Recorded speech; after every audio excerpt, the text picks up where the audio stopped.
Ako si kao ja, počeo dan sa slabom energijom i nedostatkom motivacije, vjerovatno praviš jednu od najčešćih grešaka koja ti sprečava postizanje svojih ciljeva.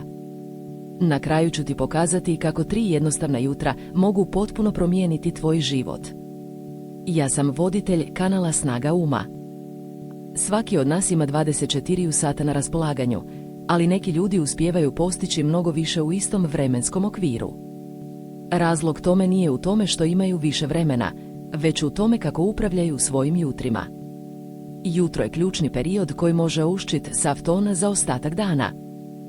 Prvo jednostavno jutro koje želim da te naučim je stvaranje rutine.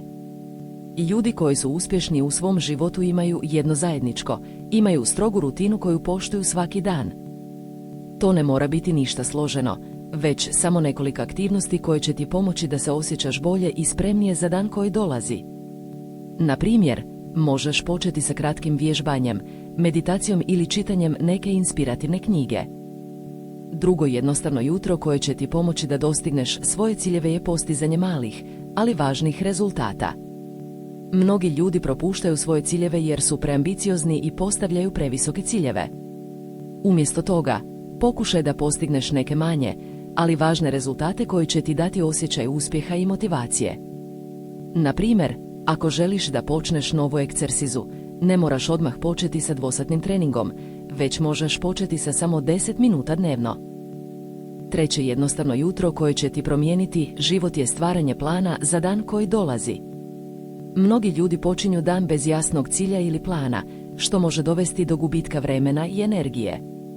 Umjesto toga, pokušaj da stvoriš kratki plan koji će ti pomoći da se fokusiraš na važnim stvarima. Na primjer, možeš napisati listu stvari koje moraš uraditi danas i prioritizirati ih prema važnosti. Na kraju ću ti pokazati kako ova 3 jednostavna jutra mogu potpuno promijeniti tvoj život. Sve što trebaš da uradiš jeste da primjeniš ove jednostavne korake u svoj život. Ako želiš da radiš na sebi i razvijaš mentalnu snagu, zapratite Snaga uma i uključite zvonče.